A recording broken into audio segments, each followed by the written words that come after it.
Number 4, the same is true of the Weighted Staffing Standards Formula, or WSS. Schools that lose librarians, counselors, and nurses get to stare blankly at a formula. Number 5, it is not just money. The district also needs to pay attention and care. Number 6, years ago, the district unknowingly overspent its budget by tens of millions of dollars. There was no obvious percentage improvement in test scores. Number 7, the superintendent has said that members of the Strategic Plan Steering Committee were, quote, brave, unquote. Why were their meetings held in secret? Number 8, Director Pinkham has proposed reopening Indian Heritage High School. I ask that someone on the board publicly commit to provide a second to such a motion. I also ask for a second for reopening the African American Academy. Number 9, the money spent on the plan would be better spent on reopening these schools. Please vote no on the plan. Also, please discuss issues at Washington Middle School. They seem to be coming up. Thank you very much.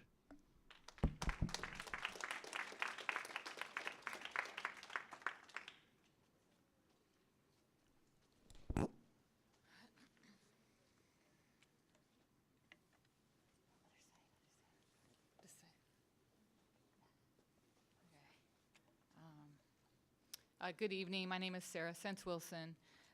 Members of the Urban Native Education Alliance, as well as our Youth Council and Elders Advisory Council, want to address the issues surrounding the draft strategic plan and the steering committee process. We are on record in writing and in testimony opposing the strategic plan due to the glaring omission of American Indian and Alaska Native students from the strategic plan priorities. Our American Indian and Alaska Native students are some of the most complex, challenging, and misunderstood populations of underserved and underperforming, according to data. Our students with 506 IEP, non-506, First Nations, non-federally recognized, non-tribally enrolled students continue to be neglected and underserved by Seattle Public Schools, including American Indian, Alaska Native students in the strategic plan for Seattle Public Schools would ensure prioritizing resources, focus effort, and increase collaboration with community to solve these chronic, persistent, and multi-generational challenges. Again, we urge you to amend the draft and specifically include Indian students as a priority. Additionally, we need to address both the current and historical perpetuation of trauma and historical trauma on our community. Over the past 11 years, many of us involved in Indian education have experienced, witnessed, observed a multitude of broken promises, commitments, and intentional efforts to diminish our voice and our presence. Duwamish Homeland Acknowledgement, Indigenous People Day resolution, and other attempts to demonstrate good faith and restorative justice are ultimately token gestures that fail to restore our faith, our trust, and belief in your system.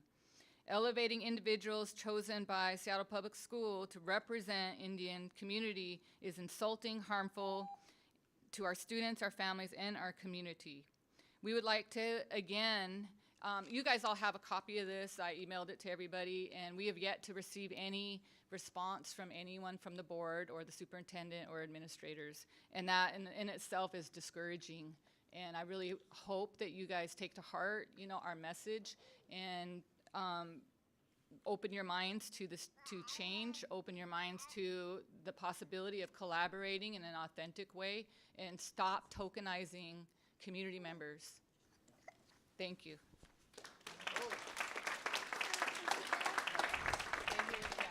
After Carol Simmons, we will have Tom Spear, followed by Jeremy Manzer, and then Tuz D. Chambers. Good evening. It is so true that institutional memory is both a blessing and a curse. I was a member of the first Seattle Public Schools Disproportionality Task Force formed in 1985 to develop a plan and make recommendations to eliminate disproportionality in academic achievement and disciplinary sanctions between certain groups of students of color and white students. Many of the same recommendations were repeated through the years by subsequent task forces, but were ignored. Tonight, 35 years later, you will vote on a strategic plan that will benefit a targeted group of students identified as furthest from educational justice.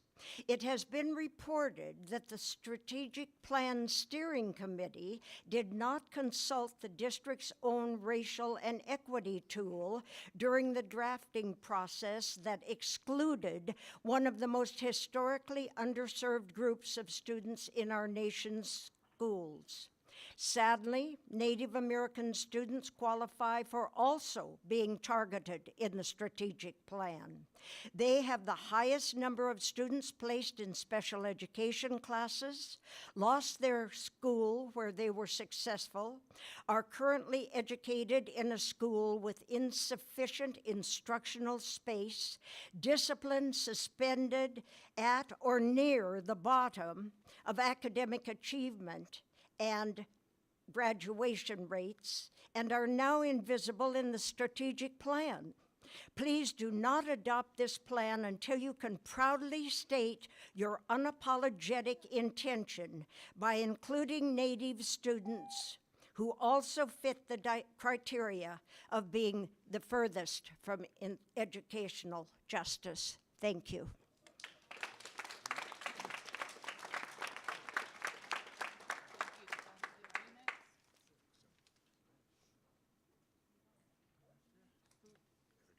Tom Spear? Okay. First of all, I want to correct Director Zachary DeWolf. Chief Seattle is my mother's fourth generation great-grandfather. He was Suquamish on his father's side, Duwamish on his mother's side. There was no such thing as Muckleshoot. It is a creation of the U.S. War Department. They're not on the treaty. You won't find their name because they aren't a tribe. So please remember Duwamish, Suquamish, not Tulalip, not Muckleshoot. Thank you. Secondly, I've been coming here since 2003 when I came on behalf of the Duwamish tribe at my tribal chairman's request to ask you folks and your predecessors to please not forget the Native people, especially the first people, because the Duwamish are still, thanks to George W. Bush, federally unrecognized. So we don't get counted, we don't get served. There are two things that really bother me tonight, and the first is the fact that Licton Springs K-8 is being shoved out, being denied adequate space and adequate resources. I'll let others speak to that. The second is that your strategic plan, which has been months and months in the making, omitted Native Americans in any meaningful way. And that's the biggest insult that I can imagine as a person of more than one heritage. Thank you. Yeah. I'd like to cede the remainder of my time to Genesis, who will speak on behalf of our youth. Hello, my name is Genesis Alcala. I am in 4th grade at Licton Springs. My tribe is Chichimeca. It's in Mexico.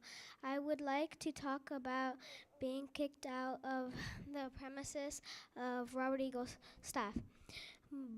Like, if we had broken into a place without permission. I felt scared and Go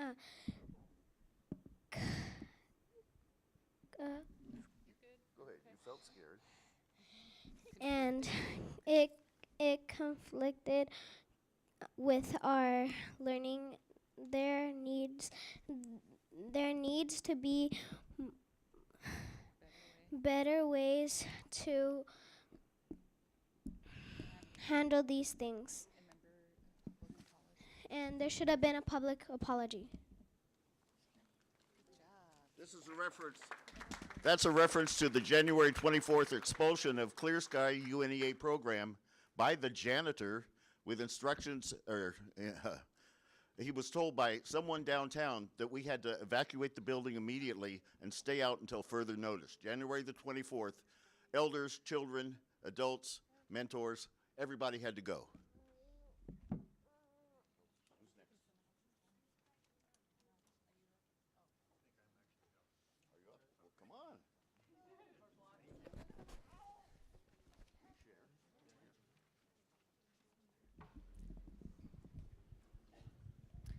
I'm here because Washington Middle is a case study in how Your name, please, for the record, sir. My name is Jeremy Masner. Thank you, sir. I'm here because Washington Middle is a case study in how an arrogant approach to increasing educational justice can instead reduce it. It is unconscionable that over half of Black and Latinx students at Washington do not meet SBA standards, but while the strategic plan calls for inclusive and authentic engagement to reduce inequity, Washington families and staff have seen indifference or outright hostility from the school and district leadership.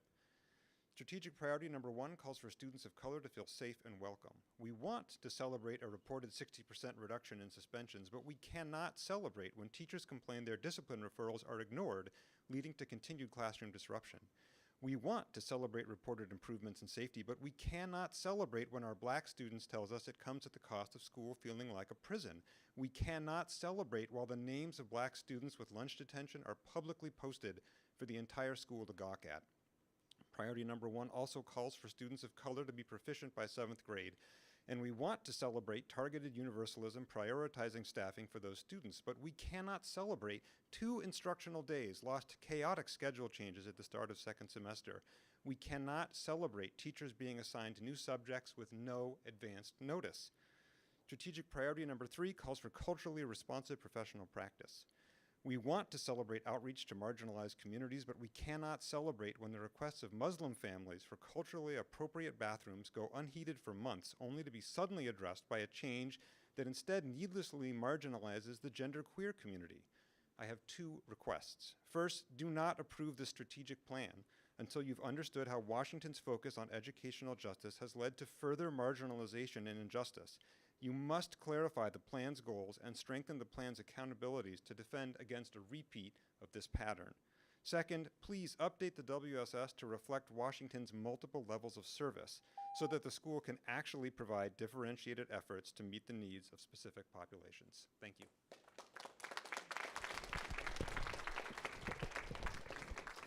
After Tuesday Chambers, we will have Vicki Pinkman, followed by Darcy Bailey, and then Joanne Roxayers. Hello, my name is Tuesday Chambers. I'm the Ballard High School librarian. I'm the ITAC committee member. I'm also on the library steering committee, and I'm also a library content demonstration teacher. Dear school board and superintendent, the new strategic plan will set the course for the district for the next 5 years and help the district focus its resources, work, and initiatives. The draft plan includes a short list of high-impact priorities and measurable goals focused on improving outcomes for students. Yet, we are closing libraries. The letter I'm about to read is from a student at Ballard High School, who I will call Valerie.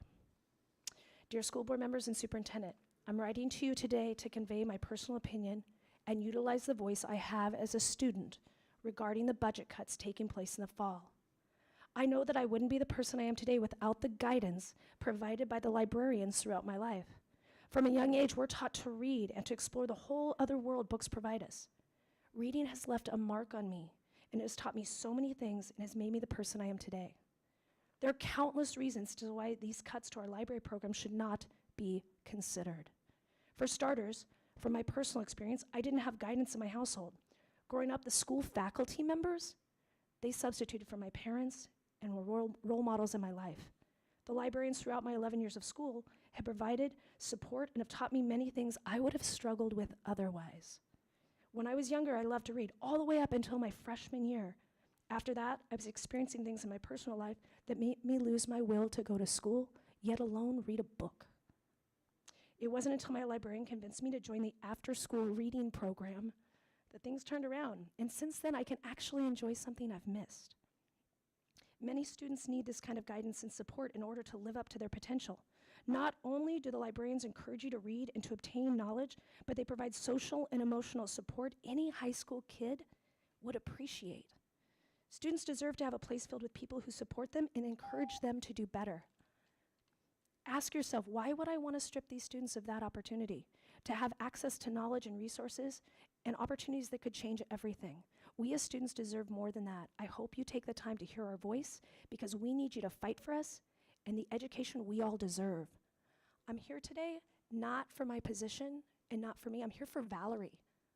I'm here for all kids, and I know every single board member and the superintendent serves all kids. That's why you're sitting there. But what also unites you all are the libraries that serve all kids. So I'm asking you today to please, please, please look at the restoration plan and move the librarians and library programs across this district to the top for all kids. Thank you.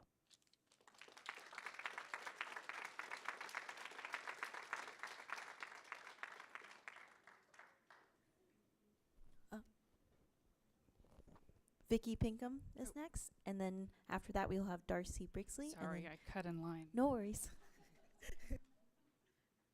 We were just asking which one was which.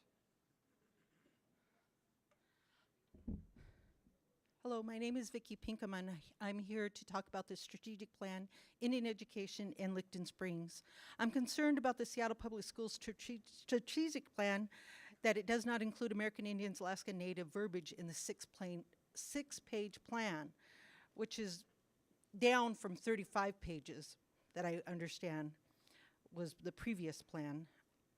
I just wanted to reiterate that the Seattle Public Schools is committed, this is their mission statement, Seattle Public Schools is committed to ensuring equitable access, closing the opportunity gap, and excellence in education for every student. What it does not say is that it should exclude American Indians, Alaska Natives, special needs students, or Washington Middle School students. As a parent for Seattle Public School students, I volunteer for tutoring of Seattle Public School students. I do not support this plan, and additionally, I'm concerned that in the next 40 years, my daughter is going to be here with the same concerns. I'd like to cede the rest of my time to Andrea Fleming. Hi. Hi, my name is Andrea Fleming, and I do have a 14-year-old son who does have an IEP. I would not support a strategic plan that would exclude him in his special needs. I'm not saying that that any other student or any other culture or any other color student would be less valuable, but I don't appreciate the idea that it would be saying that my son's needs would be less met, or that they would be, viewed as less important. Again, he does have an IEP. He does go to Rainier Valley Leadership Academy. It's a good school. I'm not saying it's a bad school, but I really would like you guys to rethink your, what your priorities are with the strategic plan. All students are important, and I just feel like at this point, I've seen that Native American kids are pushed aside and not really viewed as important. And again, I would really like you to rethink the strategic plan. Thank you.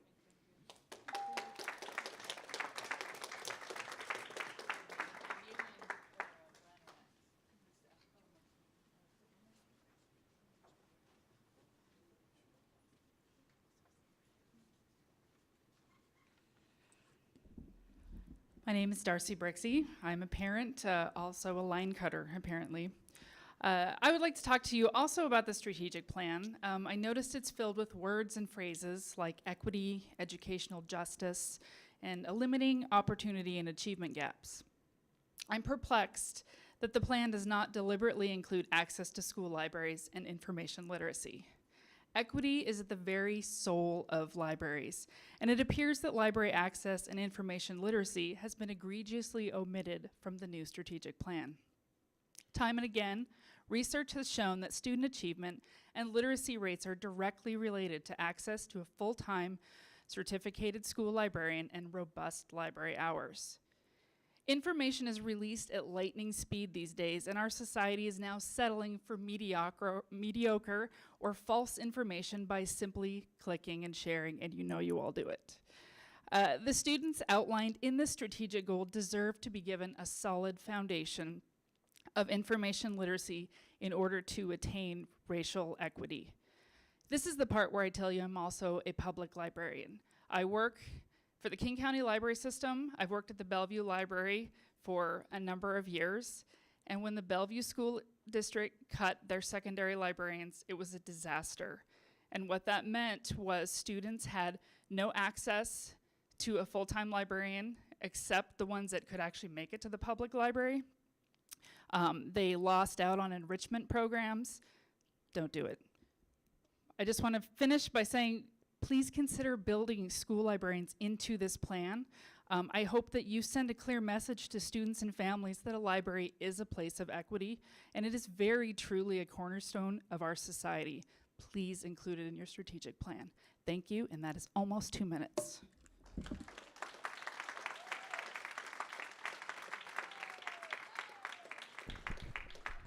After Joanne Roxayers, we will have Cece Chan, followed by Manuela Sly and Sabrina Berg.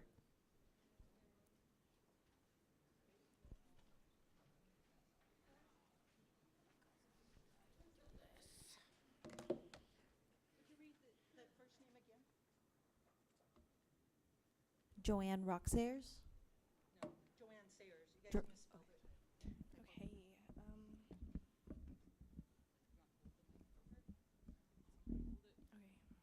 Thanks, Gabby. My name is Joanne Pinkham. I'm in 8th grade. I go to Hazelwolf K-8. As you heard earlier, the Seattle Public Schools Strategic Plan excludes American Indian and Alaska Native and special education students. This is sad to me because this racism adds to my invisibility in school. I'm Ojibwe Nez Perce Tlingit, and my father is Director Scott Pinkham. I've testified before to this school board about ongoing racism in our schools, and not adding these students is racism. It says that I am not worthy of being recognized in the school strategic plan. I'm invisible, and yet here I am. Seattle Public School Board did not add these students to their strategic plan and is hindering my ability to fight for what is legally mine, to be recognized, to add quality to my education as I move towards my path to college. Superintendent Juneau asked what Indian education means and how was Licton Springs moving towards achieving their goal to call themselves a Native-focused school. She gave them 1 year to figure that out. That school needs a place to grow, but that isn't happening. It is housed in the corner of Robert Eagle Staff School, who would like to see them pushed out altogether.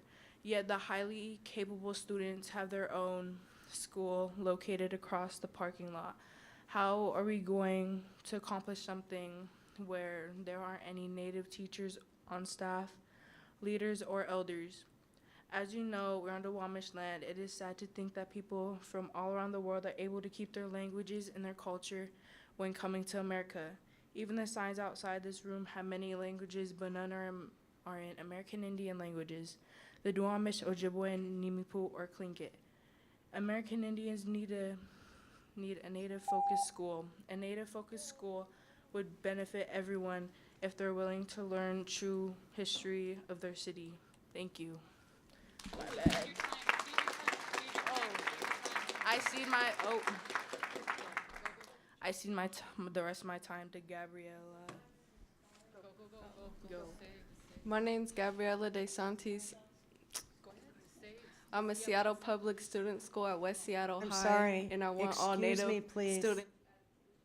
The 2 minutes is up. You can't cede time that has already expired. I apologize that you didn't make the list, but we need to be fair to everyone. Thank you.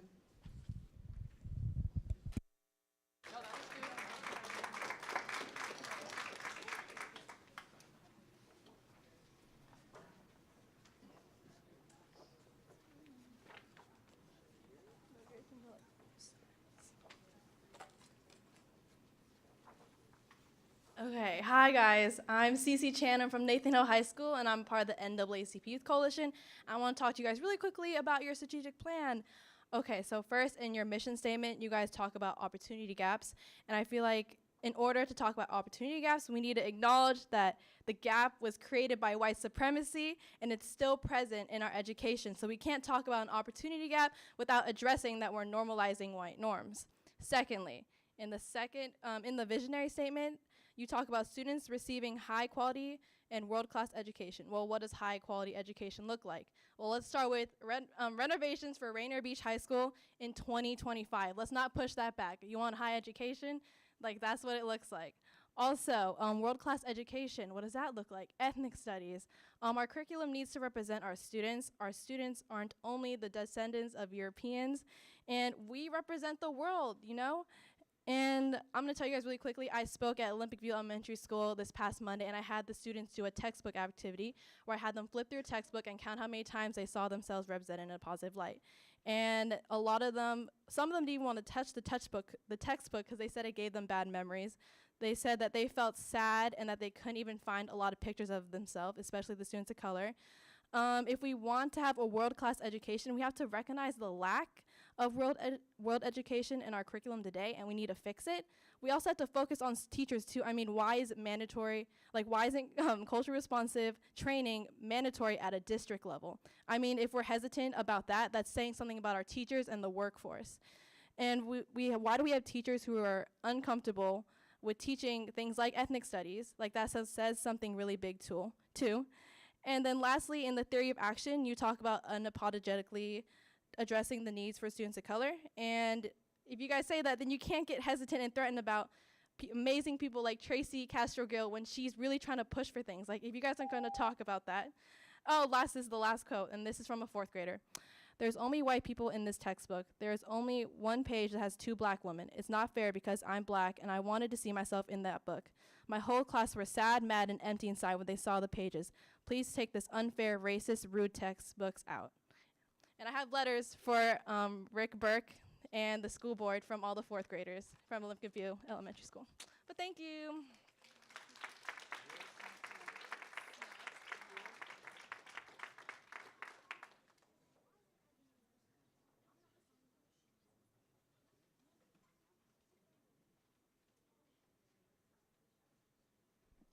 Hello, I cede my time to Sabrina Sly.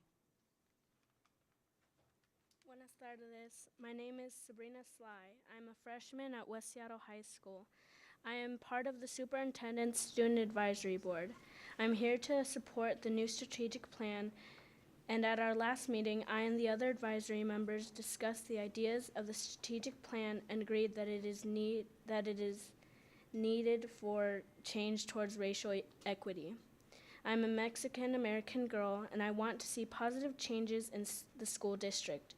For example, I would like to see Proyecto Saber classes in every school. When I was a student at Denny International Middle School, I saw that it was a great place for students of color to come together and talk about where we come from, our strengths, challenges, and identity. Unfortunately, opportunities for high-quality education are not always available to students like me. I believe the new strategic plan is a very important first step. I'm honored to be a part of the Seattle Public School District because it is a great district. But like everything, there's always room for improvement. The new strategic plan finally recognizes there's a need to support students of color and especially African American boys. I am not an African American boy, but I understand the importance to focus on those students who are at the bottom of our system. It is long overdue. I heard some adults before me speaking against passing the strategic plan. I respect their opinion, but I do not understand the resistance to work towards racial equity. The color of our skin should not determine the quality of education we get. Thank you for listening to me and the students in Seattle Public Schools.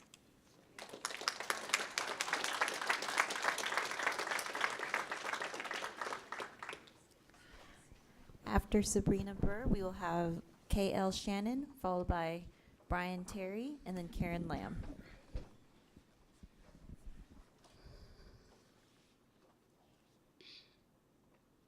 So I want to start in honoring the Jawamish land that we're on.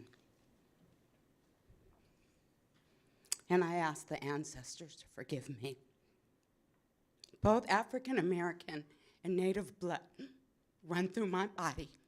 And what is going on here hurts me, and I know the ancestors are crying. School board, you need to work on policy 2010 to make sure since time immemorial, and both ethnic studies can be adopted. I thank you, and I thank this committee for the hard work. This doesn't mean that any child in Seattle Public Schools gets neglected. It is not zero-sum. There's a story about a lamp and about a fish. There is plenty if we work together and stop fighting like crabs. My president, Chandra Hampson, was a part of this, and she reached out to her Native community. I have emails here, and I'm gonna give you a few of her words. Note on how I ended up on this committee. I had an opportunity via the nominating process to sit on the strategic planning committee for the superintendent new strategic plan. The 2013 plan had expired. Due to the newly superintendent hired, the timeline was quick. Among the many partners the district had, we, the Seattle Council president, wanted them to slow down and go deeper into the community. The listening sessions, which were a part of this process. In many, we were successful in broadening the district's view in our communities and how they got to the table. When the community partners came back together, we pushed on why only staff, union, and board members were included in the strategic plan community. Shortly after, the district opened up the nominations. Shifting my hat from Native parent and Native Ed volunteer advisory report member, I reached out to my community to share this opportunity. I indicated my willingness to serve in this capacity with their endorsement. This was shared with representatives from the Parent Advisory Committee, the United Indians, the Chief Seattle Club, the UNEA. I appreciate the support I received from those who responded, encourage others to apply. So I just want to be straight on where this is, and the only thing missing on the strategic plan, we have opportunity gaps and we have achievement gaps. We need to add belief. We have belief gaps, and that is missing. You need to be innovative and add belief, because we need to work on our beliefs all around. Thank you very much.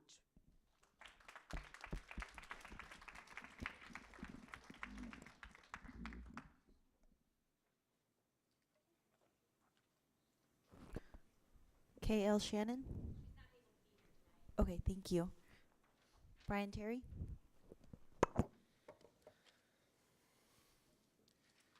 Good evening. In our schools today, a white student is 20 times more likely than a black student to be identified as highly capable.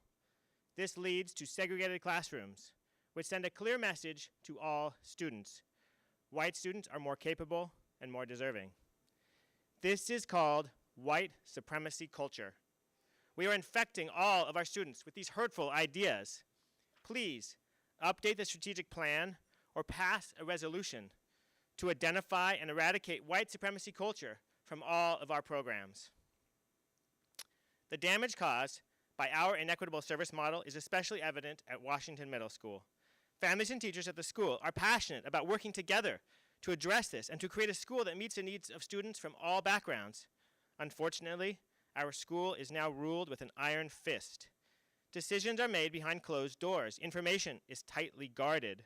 Feedback is not welcome. Those who speak up are publicly chastised. Students and staff are silenced by their fear of retribution. Public shaming is now on the agenda. Last Friday, students who received attention had their names posted in the lunchroom, vilifying rather than supporting these students. This oppressive climate is driving away teachers and families. Please help us. Provide more oversight and support to our school before it is too late. Thank you.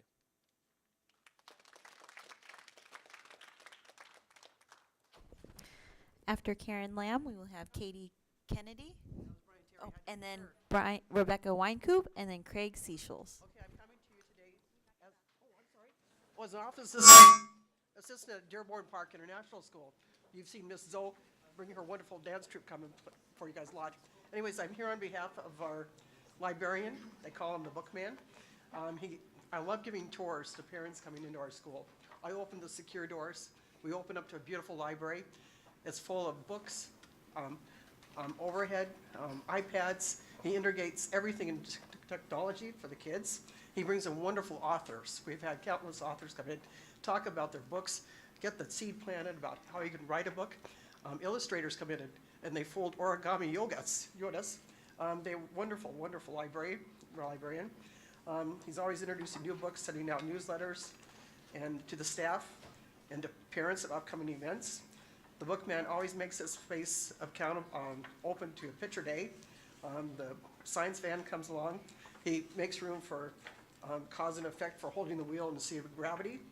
He's installed a little free library book in front of our office, in front of the school. And the library is a very vital, important part of our school. You mentioned how the gentleman gave you a book.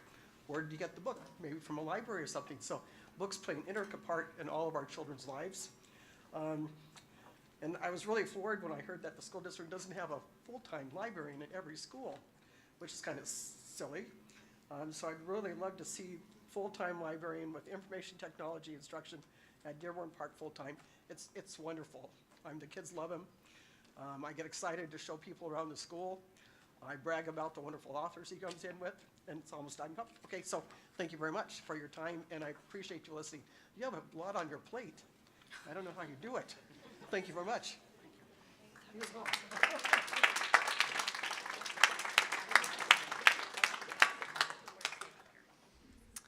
Hi. My name is Katie Kennedy, and I'm a parent of 2 children at Dearborn Park International School. One in kindergarten in the Mandarin program, and another in the 3rd grade in the Spanish program. We love Dearborn Park. The immersion program offers an amazing opportunity for our 2 kids to learn a foreign language at the optimal time where their brains are open to this learning, leading to better educational achievement as well as better preparation for relating to and working with diverse languages and cultures. We have a standout non-classroom staff, including our passionate and skilled librarian and music dance teacher and a committed and enthusiastic principal. All the staff are kind and caring and invested in the success of our school and our students. We are a diverse school that reflects our diverse neighborhoods surrounding the school, and our school is a place for all those families, neighborhood families, to come together. We live 3 blocks from our house, or our school is 3 blocks from our house. Our school is surrounded by trees. It's truly a great place. It is a great asset to our community, and I hope it continues to flourish. It can't, though, if we don't change the enrollment structure. We have had declining enrollment for the past 5 years and need your help to change it. We've lost about 20% of our students over 5 years, and the cuts that are resulting from that are really have a huge impact, and we won't be able to continue the way things are going. There are 3 seemingly simple solutions for our school that could increase, that could allow us to sustain in the healthy, successful place that it is. Our wait list needs to be opened up. This would help us next year. Every year we have people on that wait list that aren't allowed to come to our school. I know there's a Spanish-speaking student a block away from our boundary that can't come. There's people that want to come, and we need the kids in order to flourish ourselves as a school, and so let them come right away. And then there's changing enrollment boundaries around our school. We would like to be involved in those conversations. I think that's already happening. And then the last thing is we would like a geo-zone so that heritage speakers nearby could come to our school. Thank you.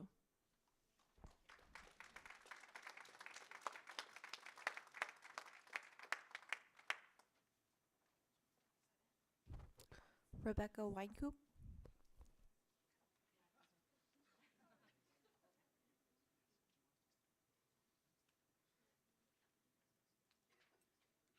Rebecca Weinkoop. I'm the librarian at Robert Eagle staff. I'm also a parent of 2 students in Seattle Public Schools. You each have a copy of this book by Peter Reynolds called Say Anything, and if you would please read it with someone you love this evening and then consider donating it to one of our 100 schools that don't currently have a copy. I'd like to cede my time to Rose from Garfield. Hello, my name is Rose Clark, and this is my first time at a school board meeting. It's not for lack of interest that, It's not for lack of interest that I've never come to one before, but rather lack of necessity. The reason that I'm here today is because it has become increasingly apparent that speaking up about changes in Seattle schools is absolutely necessary.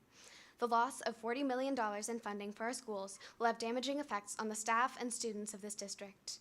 The limitations that the state has put on the use of local education levies has created an untenable situation forcing our district to lay off, displace, and cut the hours of staff members at the expense of our education. As a student at Garfield High School, I couldn't stand by and watch as we lost 15 teachers, each of them with fresh perspectives and the potential to form meaningful connections with the student body. I couldn't stand by and watch libraries across the district have their funding cut, denying underserved students the resources that they previously provided. I couldn't stand by and watch my teachers be forced out of their jobs because of a levy cap. That's why I decided to start a Save Our Staff campaign. My fellow students were eager to volunteer, and together we learned more than we ever thought we'd need to know about education budgeting and state government. Last Friday, we hosted a call and email campaign so that people could get in touch with the legislators and ask them to amend Section 203 of Engrossed House Bill 2242. Now, I stand here because I'm unwilling to be passive when only activism is fitting.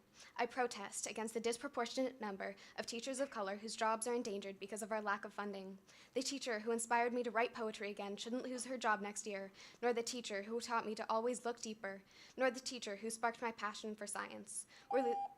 We're losing 15 teachers at Garfield next year and cutting our librarians' hours in half. Garfield, along with 112 other schools that this school district serves, will suffer because of the lack of reasonable funding for education in our state. On behalf of myself and the 54,000 other students of Seattle Public Schools, thank you for petitioning the state to raise a levy cap, and I urge you to continue your efforts to raise the levy cap and find alternative funding for our education so that all of us can get the schooling that we deserve. Thank you. After Craig Seychelles, we will have Nancy Fisher-Allison, followed by Kimberly Burren, and then Hugh Kim. I appreciate the comment about being careful who you follow. That was powerful. I appreciated her advocacy as I appreciate the board's advocacy in Olympia and encouraging us to go to Olympia. So next April 2nd, there will be a dearth of librarians in Seattle Public Schools as we go to Olympia and speak to the same legislators you did. And any of your advice about how to get the message through to increase funding to our district, we're happy to carry that to second your motion, but also to try to help get some of those accounting strings on library funding. I was fortunate to sit in on the policy 0030 conversations, and I listened to 8 major points of our strategic goal in looking for action items. 6 of those points touch on libraries. Welcoming communities, certainly libraries welcome all. April is School Library Month, and we appreciate if there's recognition in April that school board members go into libraries and see and be seen. Tuesday, April 16th is My Library Snapshot Day, and many school libraries will be looking for photo opportunities with education leaders in all of our schools. We look for equitable access, and as Darcy Brixey said, that's a cornerstone of libraries. We look for partnerships. School librarians are bringing money into the district in terms of grants. Tuesday Chamber brought $100,000 to Ballard School, and now she's facing a cut. Libraries partner and bring in grant funding to the district. It's not zero sum. Libraries support all students and participate in credit recovery. I think that we could build a course that built library and information technology skills as a credit-bearing class that could be done across the district. We serve and deliver diverse books for diverse students like nobody's business. Please come visit a library and see how we address that. If it's the standalone Native American collection, or it's the sort of collection that you'll see reflected in my library when you visit. Thank you.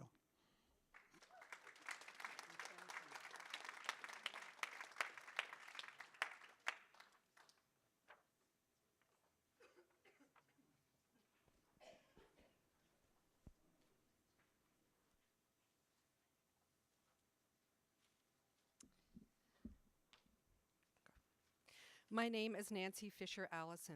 I'm the .5 librarian at John Rogers Elementary.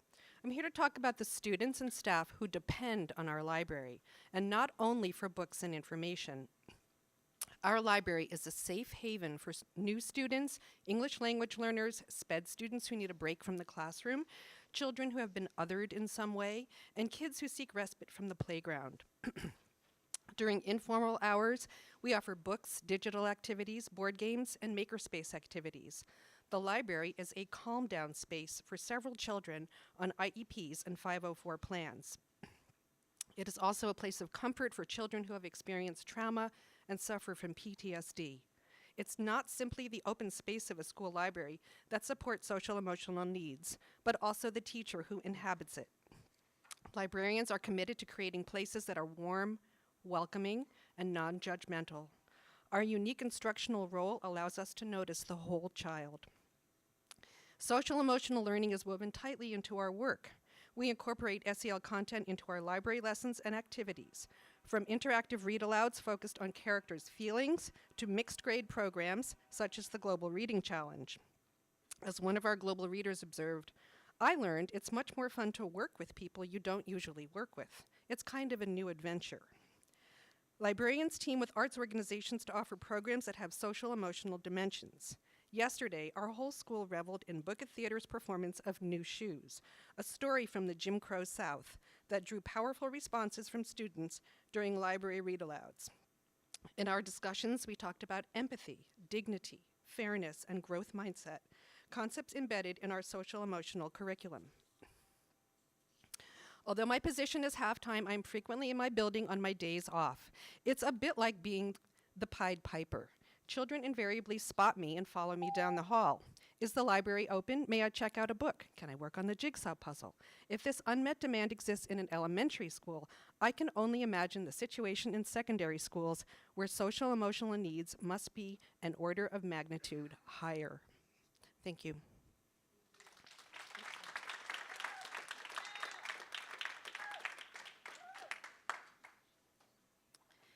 Hi, my name is Kimberly Burton, and I'm a parent at Dearborn Park International School of a first grader who's in the Mandarin immersion, and I'm also an educator of 18 years working for Highline. And I'm here to tell you that Dearborn Park is unlike any other school I've ever been in. I worked in several districts. I've been in many, many schools, and I've never seen a school that is so based in social justice and equity. Real quick story, my son had a new babysitter last year when he was in kindergarten. She came over, and the first thing he said to her was, "Do you care about MLK?" And she took too long to answer. We never had her back. Just kidding. What I'm here to talk to you about is the boundaries. It's a small neighborhood school, and that's part of why it's so special. But things have changed, and so a lot of families are moving in with 0 kids, and we need to start thinking outside the box, releasing the wait list, letting in those heritage speakers. That's really important. And also, I'm really happy that you're letting us be included in the conversation regarding the boundary, that little pocket up there on Beacon. It's a special school, and it's a small school. And I'm also the PTA chair fundraiser. And last year the PTA made $7,000. And this year, as far as our fundraiser, our auction, and this year we were told that we needed to try to raise $27,000 to pay for different things. And we can't do that alone. We need your help. I know the superintendent's coming to visit Dearborn Park next month, and I wish I could be there with you, but I'll be teaching. But it's such a special place. Please help us. Please help us. Thank you.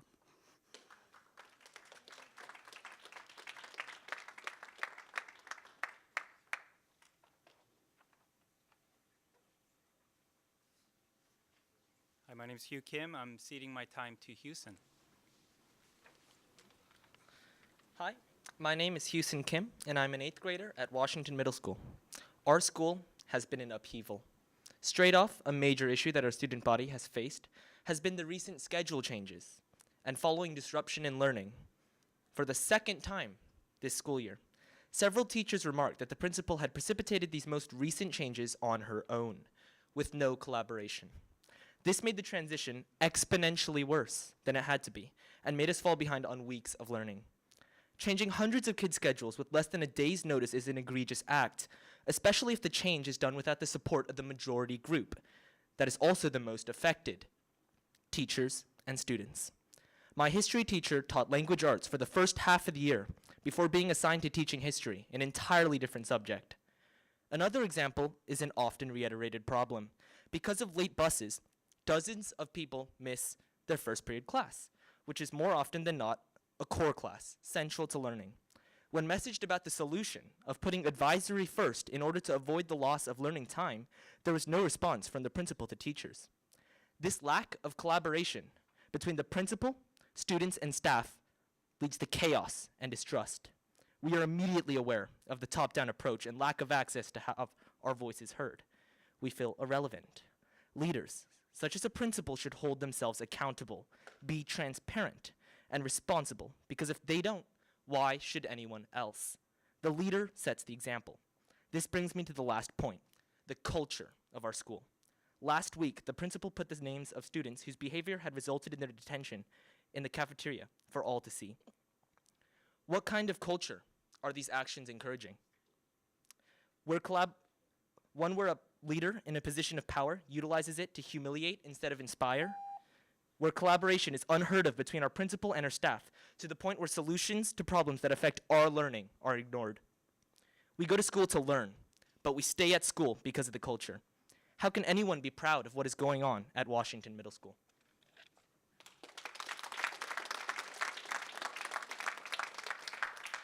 Next up, we have Paul Hupert, then followed by DJ Yu. I cede my time to Chris Clues. Hello, I'm Chris Crewe. I'm a new parent at Dearborn Park and also a new parent in that in June we adopted a 2-year-old girl from China, which is super exciting, and our 5-year-old son was so excited, but he refused to speak to her in Mandarin, even though he knew how to speak in Mandarin. Then in September he started at Dearborn Park, and the next week he started asking her questions in Mandarin. It was really a wonderful, great thing.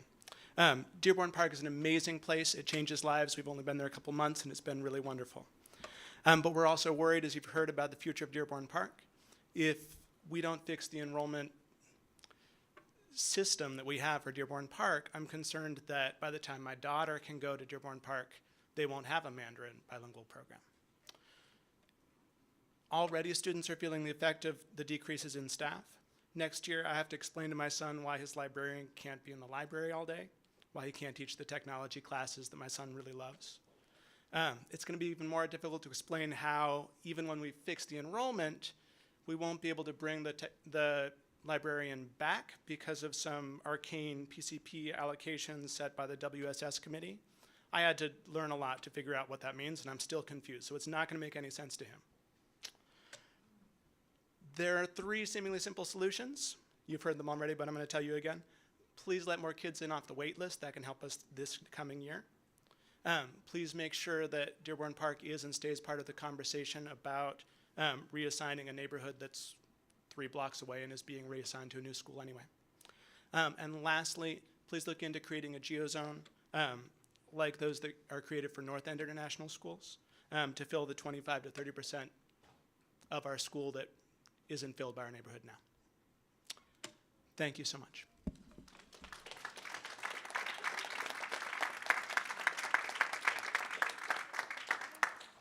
DJ? I cede my time to my husband. Hi, my name is Hugh Kim. I'm a parent of an 8th grader at Washington Middle School, and I'm here to voice my support for the students at the school, as well as the parents that are here with us. It's been a very difficult year, and I think you have all the details of what's been going on at the school. And leaders really, truly set the tone. And unfortunately, we've had to witness that with this current administration and in the White House, and it's just things just fall off the rails. So I think it's very important that you listen and really pay attention. I'm ceding the rest of my time to Emily. Hi, Emily Wheeler, parent of a 7th grader at Washington Middle. And I did provide the staffing allocation for Washington Middle. And as that shows, and this is available on the website, that from 2017, last year, to this year, we had the same allocation. We were told in the fall by our current principal that there were budget cuts, there weren't enough teachers, and she was going to have to cut foreign language for 7th graders, even though all the other middle schools have foreign language for 7th graders, we do not. and she had to shift teachers around, and she was going to have to move a bunch of things because we didn't have enough staff. This shows that was lies or extremely misleading as far as I can tell. The school was also given in this budget an additional special education person. That wasn't there. Our principal is not a leader. She has caused chaos. We've tried to give her time to find her footing. She hasn't. I'm sorry, we can't talk about specific individuals. You can talk about systems all I you didn't, want. okay. Thank you. The leadership at our school is not functioning and needs to be replaced. We need you to do this now and not to wait any longer. It's a complete chaos there. As you heard from many parents, you've gotten many emails. You guys need to pay attention to Washington Middle. You cannot close the achievement gap by ignoring the South End schools. You just can't. It's not going to work. Thank you.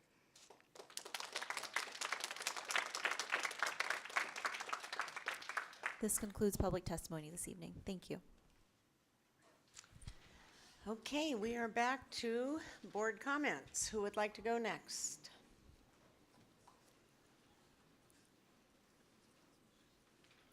Director Burke, please.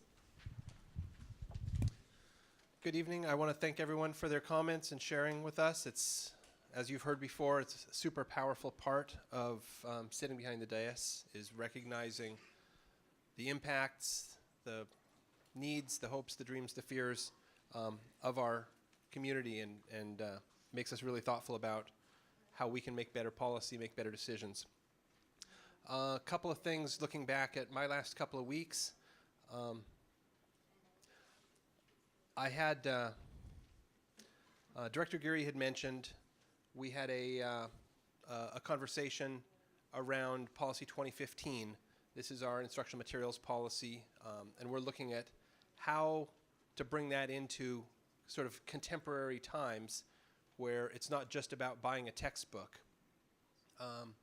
And the policy was not reflecting that well. So that work continues, and I thank Director Geary for her leadership in helping pull some of those common threads together. Recognizing that work is going on, we also recognize that we can't wait around the Since Time Immemorial program. People think, oh, we're adopting it, it's a course. But it's not a course, it's a framework, it includes materials, it's got professional development components, it's K-12, and it supplements the teaching that happens essentially in many classes, many subjects. And so it's already being used in many of our schools now. It is essentially required by statute, and so what we're going to do is we're going to formally recognize that statute in the work that we do here. I thank President Harris and Director Pinkham for offering to co-sponsor that. So that will be coming forward in the upcoming weeks. Regarding the science adoption process, I had the pleasure of sitting in last week on the elementary and middle school adoption committees, hearing the reports from the field test teachers. Essentially, each elementary and middle school band evaluated 3 programs, and so I got to hear that feedback. It was really informative. Spent the entire day there listening to them, and I'm really grateful that they shared that time with me. And I look forward to further conversations on that, but I'm not going to make any sort of other comments around that until we get closer to our work session on it and a decision. I had a sort of an opportune meeting, which was just a couple days ago, maybe even yesterday. It's all a blur now. I had a work meeting which was held at the Seattle Maritime Academy on an unrelated topic, and it just happened to be the same day that the Seattle Maritime Academy was doing an open house for high school students around the area. So multiple districts were participating and multiple schools were participating. As I was walking out, an entire busload of students from Roosevelt High School came into the Seattle Maritime Academy to learn about the programs they offer, the skill center they offer, and so I think some of the conversations that we might have feel like things aren't happening, but the career navigators that are in the schools are reaching students, helping facilitate field trips. Our Skills Center principal, Dan Gallsman, is helping to knit that together as well. And so I just wanted, since that was a sort of a serendipity meeting, I wanted to publicly acknowledge that and thank people for making that happen. And then I'm going to editorialize a little bit. Actually, just this morning, again, a work-related story that crosses over into education. Constantly happens. I'm visiting a customer through my professional life that's a multinational company that designs and builds really sophisticated equipment that basically people's lives depend on. And I'm in a meeting with them, and education comes up, as it often does, and we're talking about interns, and they're saying, wow, our interns that we bring in, we put them out in the shop, and they get so excited because they haven't worked with their hands. And it's really sad how the education that they get is all about, used to be hands-on and now much more computer-focused. People that used to design electric circuits are now designing them on the computer, whereas they used to build them. So I think that's just, it really kind of reaffirmed for me how important our conversations are. We can't prescribe a particular type of learning. We have to recognize balance, and we have to be very intentional about it, because the investments that we make with our capital equipment, with our operating dollars and our adoptions and our words even, determine what resources our kids get. And that's going to carry forward for years and years. So I just wanted to share that story with everyone, because obviously it's a passion of mine. I do not have a community meeting scheduled yet because it's been a little bit crazy, but I look forward to setting something up in the month of April.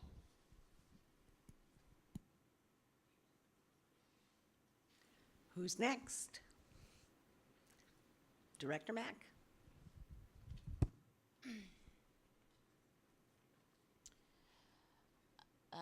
Director DeWolf just let me know that there's a shooting in North Seattle that I just heard about, which is devastating and unsettling. This weekend, I got to attend the March for Our Lives town hall that the students who marched last year, it was very large. Many of us participated. We signed a resolution.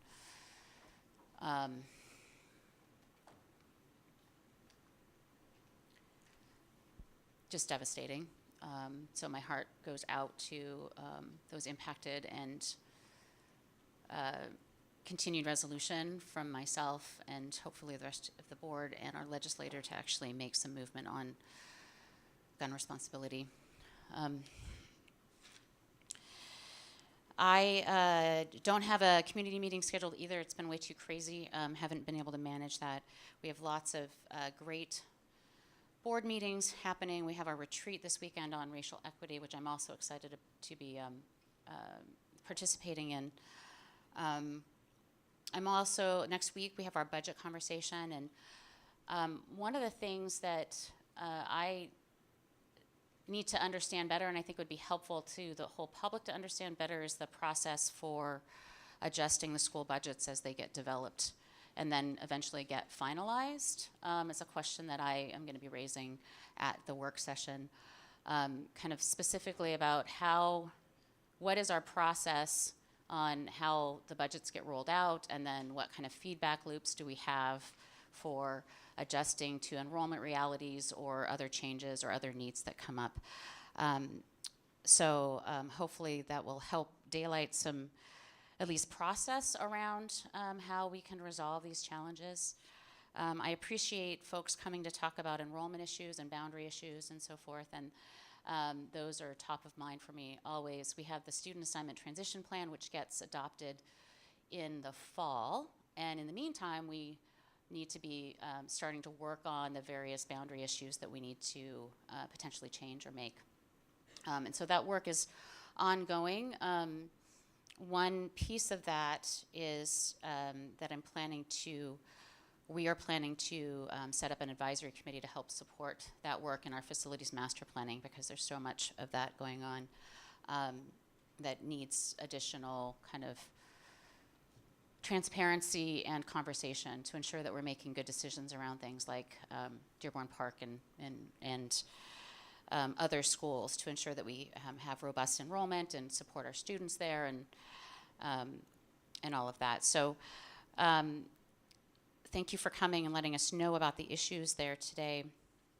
And I appreciate the conversations around the focus of the strategic plan. We'll be discussing that more in depth later. But I want to note that we have consistently supported ethnic studies.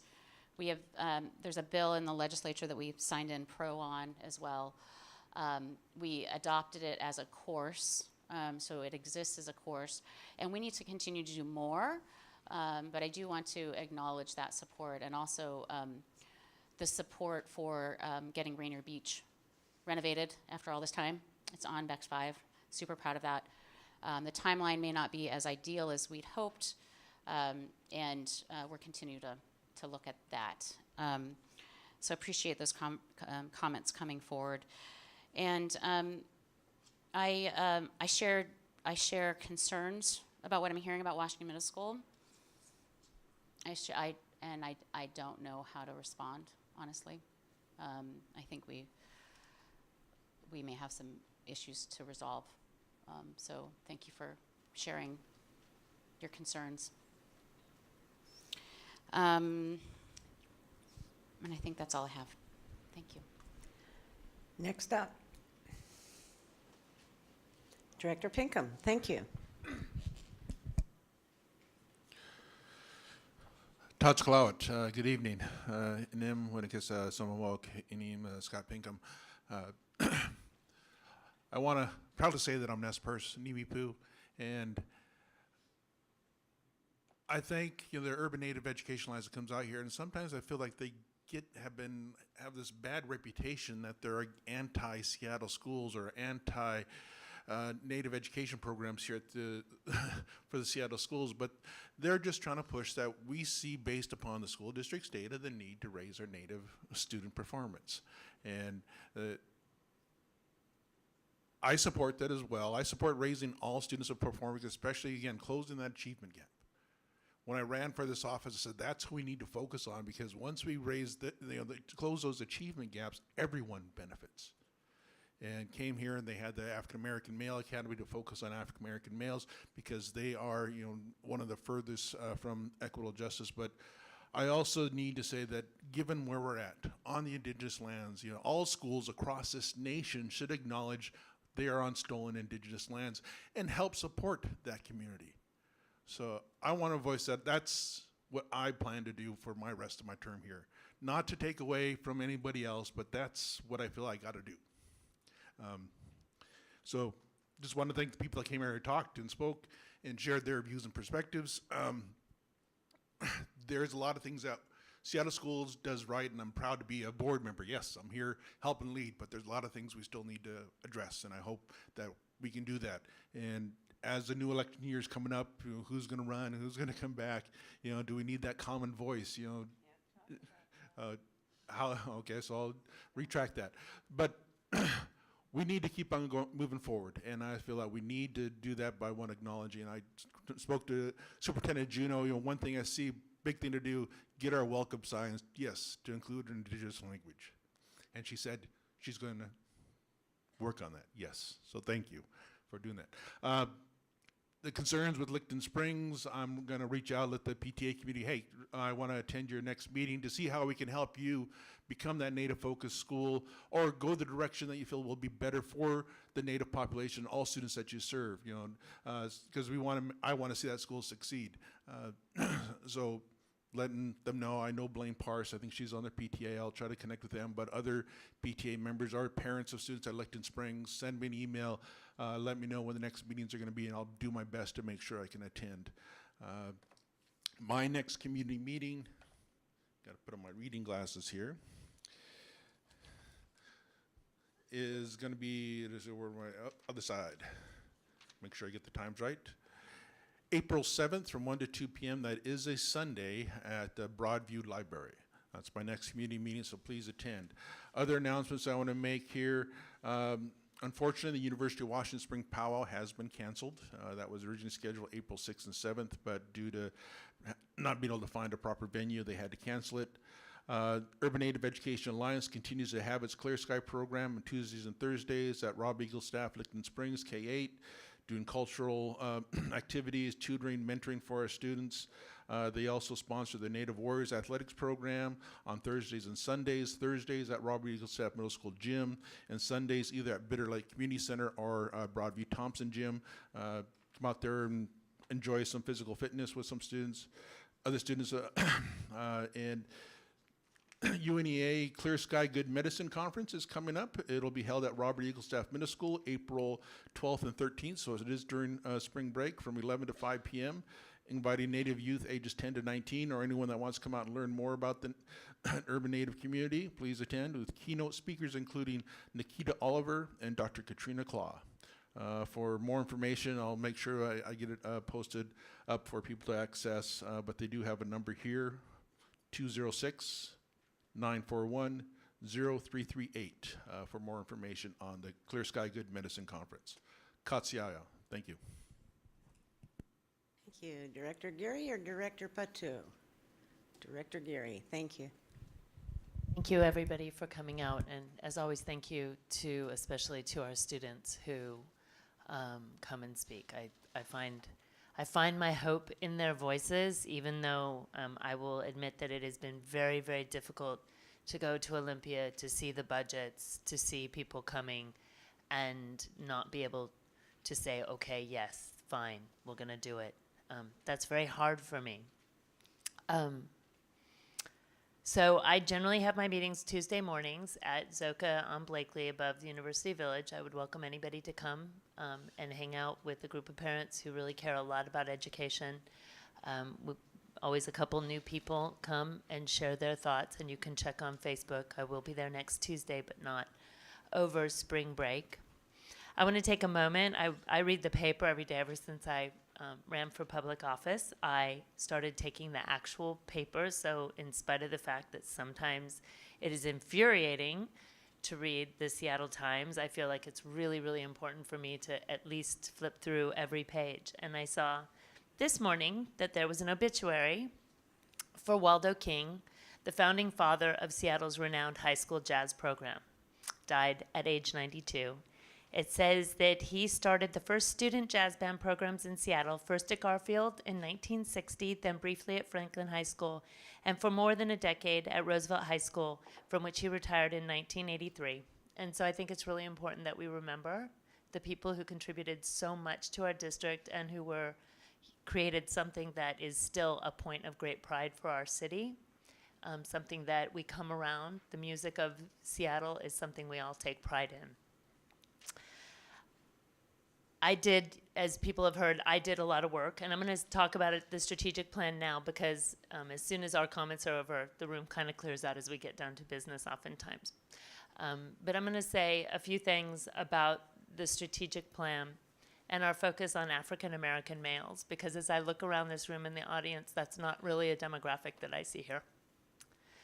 And that's really hard for me because I see natives. We have 3 natives up here, and so while I appreciate their invisibility, their lack of voice historically, and in the statistics, I see this group of people come week after week and speak up.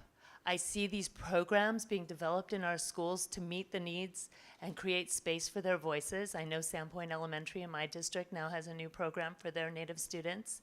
I see the comments saying, please bring more of these programs, and I'm going to give huge credit to one woman, Gail Morris, and all the people that work with her, because she's done so much work around that. But there is an intersectionality with African American males in all of these discussions. If you go into a Native gathering, you will see people who appear to be African American, and they are Native. And if you go into the special education rooms, you will see African American kids. But when you see the people coming to advocate from those groups, you won't necessarily see people who appear to be African American within their ranks.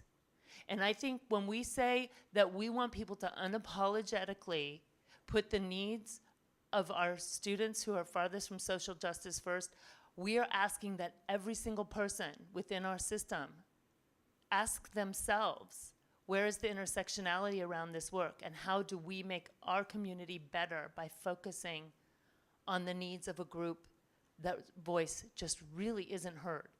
And we don't hear their voices in sometimes advocating for our own needs. And we didn't take the time to figure out how their voice could be met in our needs. So I just point that out, that this is really important work. It's not that it's one over the other, but I think that if we can get to a group that is so underrepresented and has such tragic outcomes within our system, that we will find that we are creating space for lots of different voices.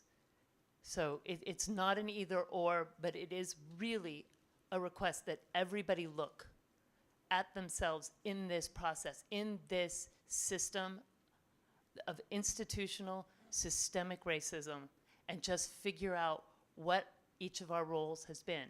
And it's not based on the color of our skin. We are all caught in this system. So I say that, it means a lot to me. It's gonna take a lot of hard work, and I wish it was appreciated when I go down to Olympia how hard that work is gonna be.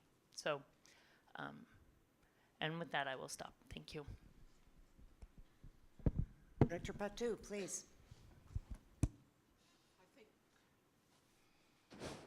I think one of the most enjoyable thing about this job is I have the opportunity to actually to visit schools and be able to watch students at work. This last week, I actually had an opportunity to go to a couple of the elementary schools, and I think it's just very motivating to just sit back and watch students enjoy their learning, and the people that are teaching them enjoy teaching. When I was going through schools, I didn't always have great teachers. But you know, when you watch teachers that are really passionate and really into their work, it's really exciting, because not only they're exciting, but the kids are exciting about learning. And I believe that all our students deserve teachers that are excited about learning and excited about teaching. And so far, the schools that I've been, I was really quite amazed by what the teachers are doing right now in our schools.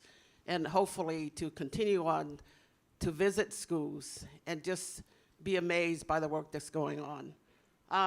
Sometimes we don't give teachers credit enough for the work that they do, because we have to remember they have to deal with a lot of kids.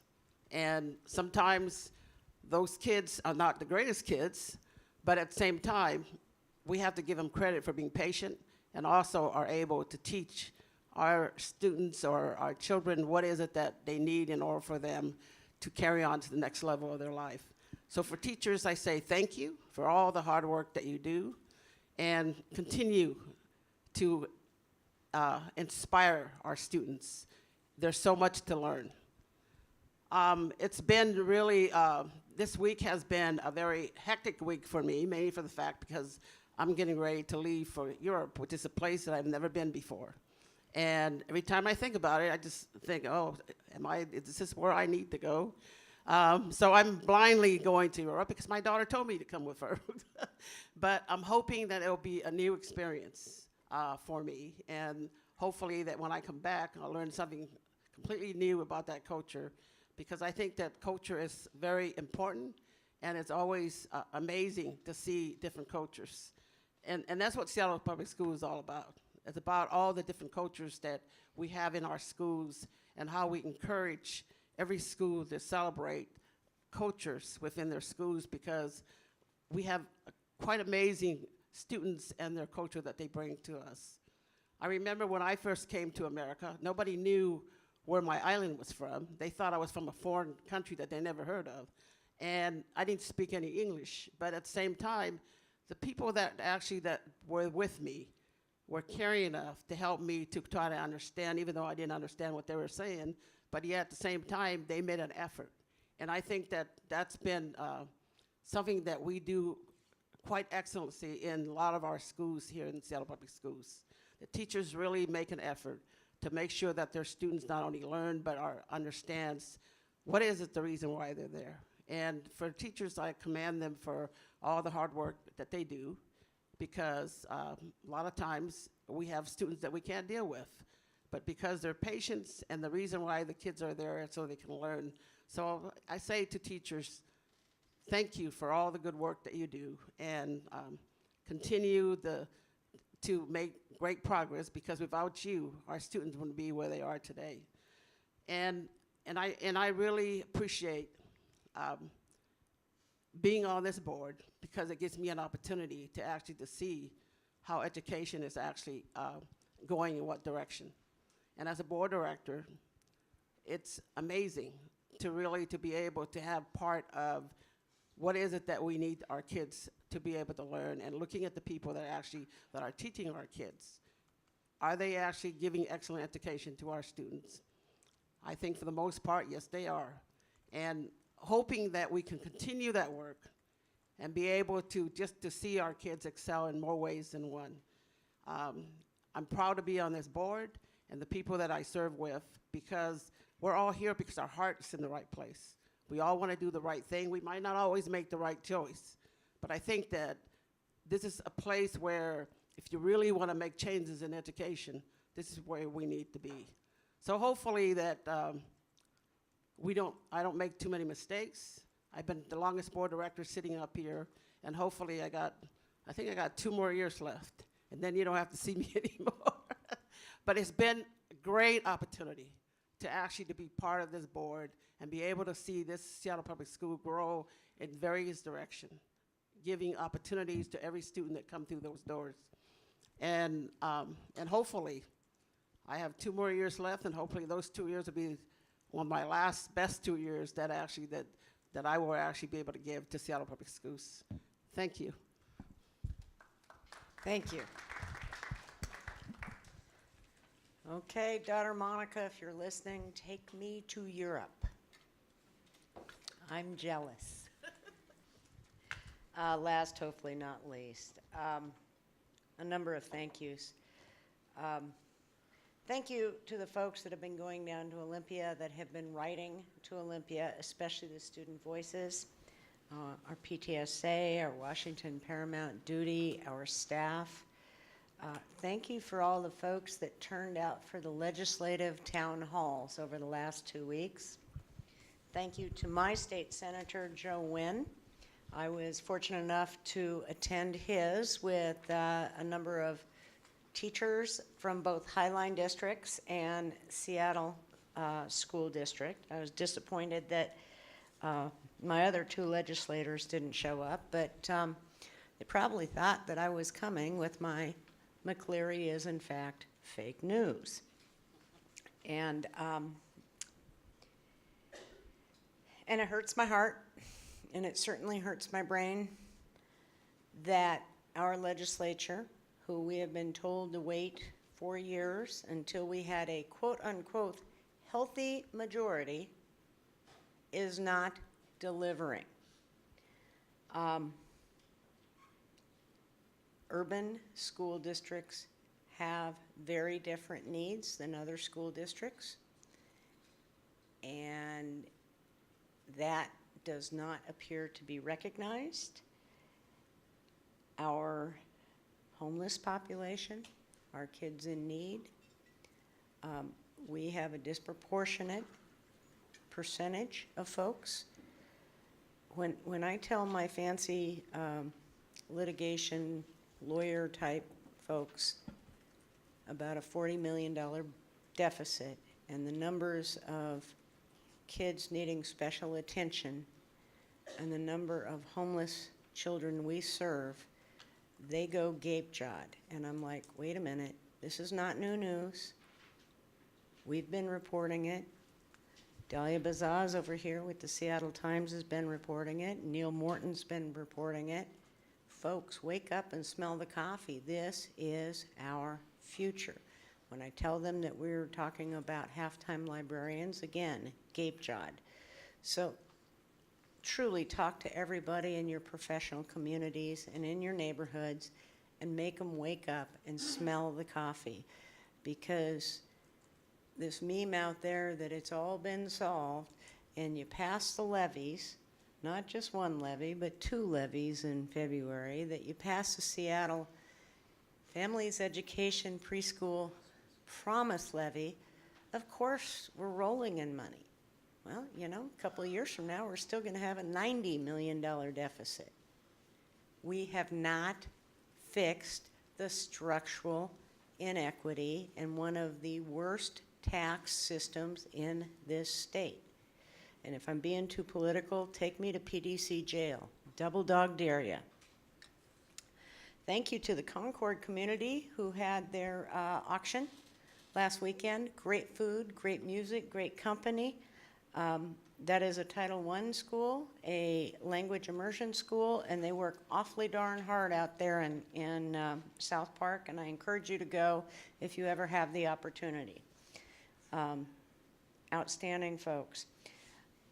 Director Burke and also Director Geary brought up since time immemorial. I'm an absolute fan of this program.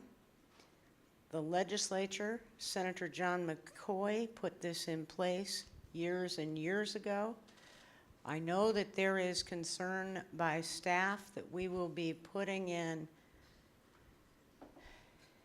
board policy by resolution, and if we let the genie out of the bottle, then goodness knows all hell will break loose. But we have waited long enough for this, and I hope that when we bargain with our teachers, we will require professional development for since time immemorial. We have not done a good job on this, and frankly, I'm ashamed of that fact. So game on, let's see what happens. Let's rise it to the top, and hopefully we will work through our issues with 2015. Hopefully we will work through our issues with respect to Amplify Science.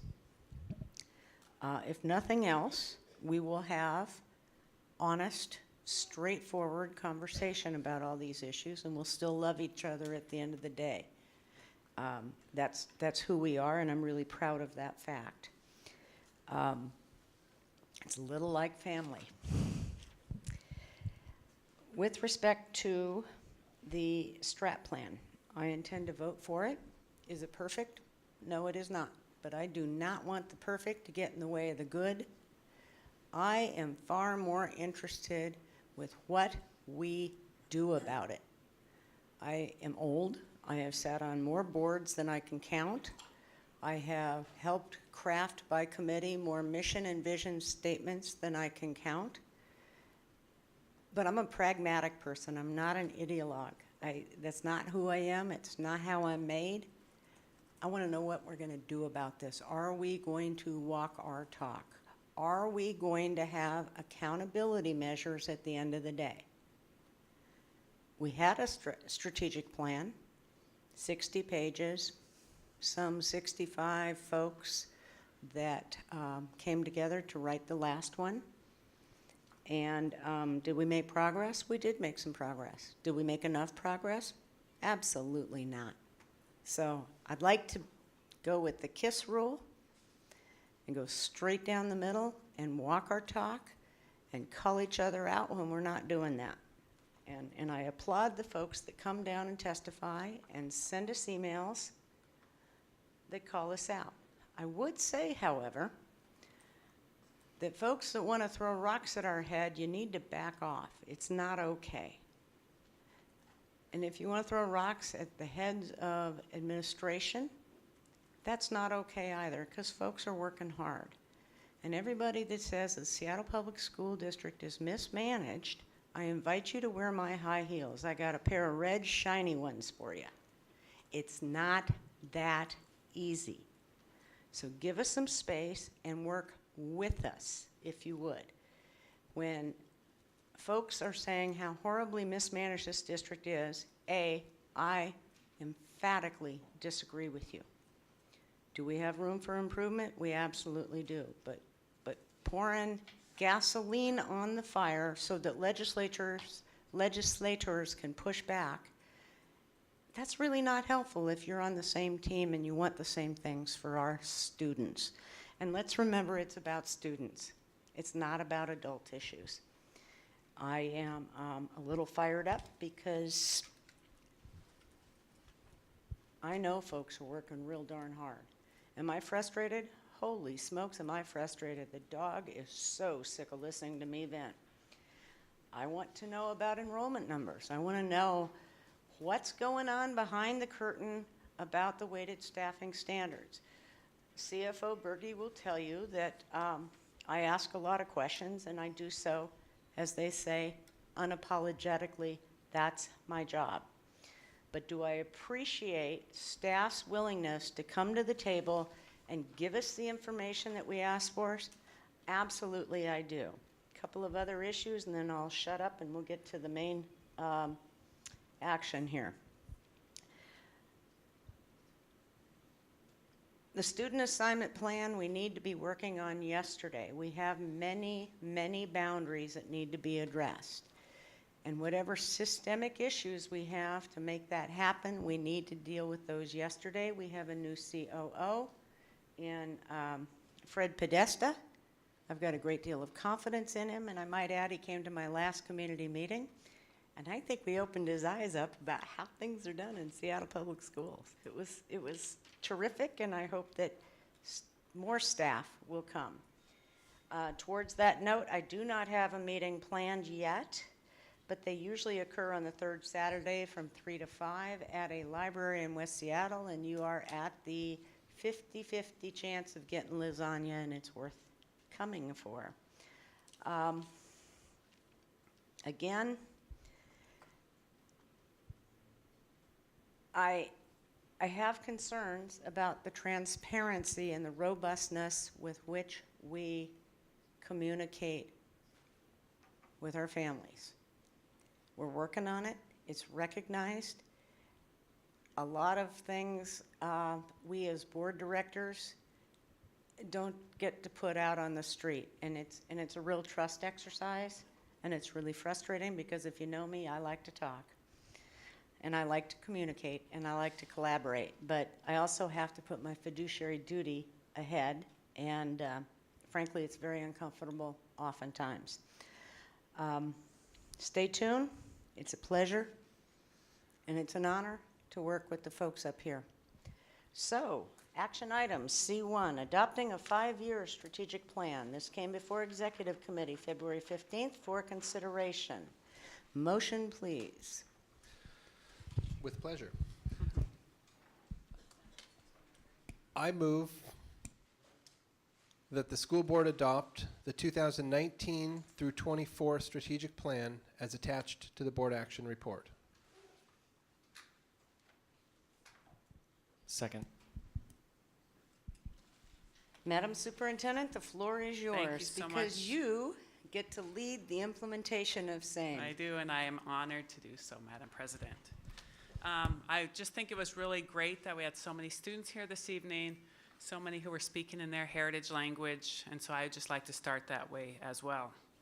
Oki nixuquax nitanaku amskapi pakani utskui siksikiaki. That means, hello, my friends and relatives.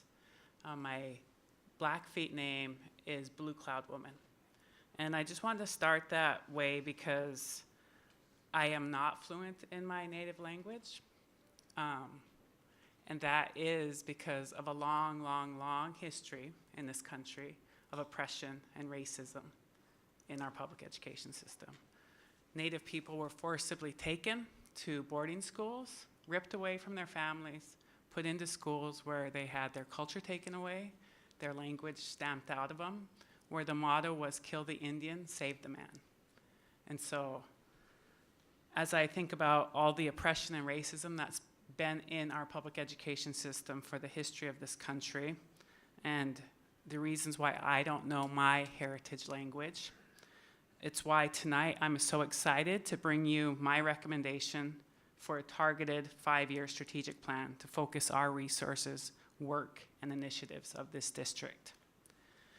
This plan reflects what I heard from our community during my listening and learning tour, our January 2019 engagements, what I heard from students loud and clear, what I heard from the board during our work sessions and retreats, and what I heard from staff and cabinet. Unlike prior plans, this year's plan embodies strategic. While our ongoing operational work to provide excellence to all of our students persists, this plan has clarity about what we are trying to accomplish for our historically underserved students and families. And I just want to read from the theory of action. To achieve educational justice, Seattle Public Schools strives to provide safe learning environments, curriculum that incorporates a student's life experiences and culture, and instruction delivered by high-quality, culturally responsive educators. Unfortunately, many students from certain ethnicities have not historically experienced equitable opportunities for all or part of their educational journey, including African and African American, Asian Pacific Islander, and Pacific Islander, Latinx, and Native American students. These students are our priority, with an intentional focus on African American males. The draft strategic plan is guided by the principle of targeted universalism. In addition, we believe that an intentional focus on African American males will ultimately benefit all students. We would not have a strong written vision for our district without our dedicated strategic plan committee, which was made up of community members, representatives from our principal corps, SEA, our union, a board representative, and staff. And I want to personally thank Director Gary for being the board representation on the committee. You were the right pick, and thank you for being so strong throughout that process. If there are any other committee members in the room, I just thank you as well, and make sure that, thank you so much for your work. I also want to thank our community for offering feedback throughout this process, including my listening and learning tour, and again during the January 2019 engagement on our draft. Thank you to the board for the conversation at the last board meeting and the robust conversations we have had throughout this process, in particular at 2 board work sessions and 2 board retreats. In response to the discussion at the last board meeting, one change has been made since introduction. The footnote within the high quality instruction and learning experience priority defining high quality instruction was updated to add the language with consistent and appropriate feedback. We know that there's a lot more work to be done to implement this plan. There are work plans, data dives, information gathering, community engagement, SMART goals, et cetera, et cetera. And we have to do that implementation within our current budget situation, so that's going to be a big lift. But I know that this community and our district is full of smart, resourceful, creative people that can make sure we are working to move the needle on student achievement and student-centered decision-making. Seattle Public Schools has focused on racial equity over the past few years. It's one of the things that drew me to this job.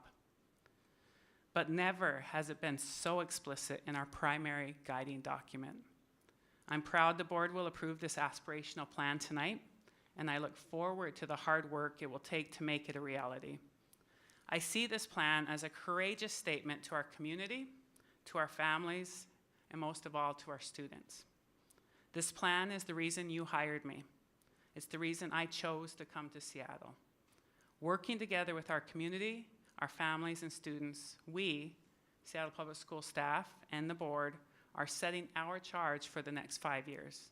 We are telling our community that we are committed to strive for excellence for all of our students and making sure that excellence reaches each of our students, particularly those who are furthest from educational justice. I tell this story a lot, and we do it at the beginning of every board meeting. We stand up and give the Pledge of Allegiance. And at the end of the pledge are the words, "and justice for all." And when I sit down, I whisper the word to myself, someday. Someday we will have it. The direction this plan sets will help inch us closer to that ideal. And if we do our work correctly and we do it together as a team, we will be able to stand and say the phrase at the end of that pledge with the word today. And so I look forward to working with all of you in this room. I look forward to the staff. I look forward to the work with the board, the heavy lift that we're going to have to make. I ask this board to stay strong. I ask you to be considerate of the hard work of the committee, our community partners, and the voices of our students. and pass this plan as is. And know that we will continue our focus on those students who are furthest from educational justice, and we will start that work with African American males. Thank you. Okay, questions, comments, concerns from my colleague. Who would like to speak? Director DeWolf, please. Thank you. I also just wanted to thank both Director Geary and the incredible volunteers that sat on this committee for the strategic plan. I have only done one other in my non-school board life, and recognize the immense amount of work and commitment to reckoning with certain things that strategic plans invite us to do. Our country was founded on indigenous invisibility and anti-black racism. And while we can always do more for our most underserved students, I believe that this strategic plan gets us closer to educational justice for all of our students.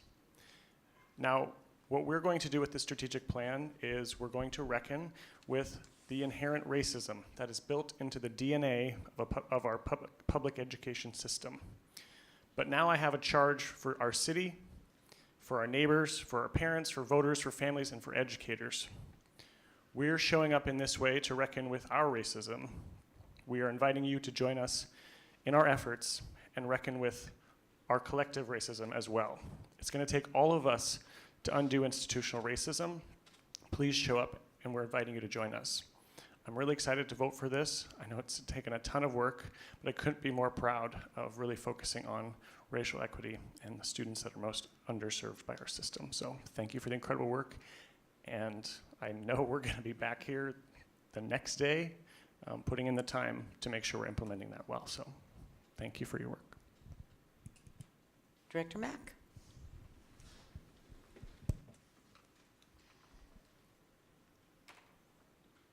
Strategic plan, mission, visioning, it is a lot of process and a lot of work, and a lot of folks put their input into this strategic plan. And I too want to thank everyone for that process and for the intentional focus of the strategic plan. It is more narrow than some folks may like, and we are making an intentional decision to be more narrowly focused, to do that hard work. I do think that having that narrow focus will improve things for everyone across the district, because every time there's an issue or a shortfall, every time in every system, the people that are most disadvantaged are always the ones that are most harmed. And so if we take that lens in our decision making in the future and look at what are we doing and who is it impacting, and ensuring that we are focusing our efforts on improving and closing the opportunity gap, then we can only do better. With regards to the comments around the concerns around the operational, we got a number of comments and concerns that the operational priority was not as focused, now that it's focused primarily on district and doesn't really reflect a focus on the schools. And I'll say the same thing I just said about that intentional focus. I put a lot of thought into this. And part of the reason why I came to being a school board director was because of our challenges around our district systems and wanting to help impact that. Because again, in those systems, who gets most impacted? It's most disadvantaged students. And so I think that our intentional focus around our district operational systems, it will and needs to translate into what's happening directly at schools. We need to focus on our central office and our overarching systems and get better there. So I understand the criticism and concern around it, but I'm also supportive of the way that we have landed in the language around this. And I want to point out that the second goal under this talks about operational functions will improve communication to school leaders, family, and students. And that's one of the measures is our student awareness family surveys. So there is a feedback loop for us to be seeing how are we actually impacting at the school level. Which leads me into the other kind of question that's been mentioned is the implementation plan. There's some information in the bar about the timeline for that. I was curious to get a little bit more clarity around the process that we're going to go through, around the specific implementation process. What's the board's role in that? Are we going to be helping to approve KPIs, or do we have any clarity around that? Because I feel like that's where the rubber meets the road, and how do we ensure that the initiatives that we're starting are actually reflecting the strategic plan? So that's kind of the question that I'd like to raise. I'm wondering, is it possible for Aaron to speak to that, or Denise, what are your thoughts? There's a lot, Director Mack, there's a lot of work to be done. Like I mentioned, there will be a process put into place, and of course that work will be done collaboratively with the board. I think there's a definite thing. And then out of that, you have great talking points around it.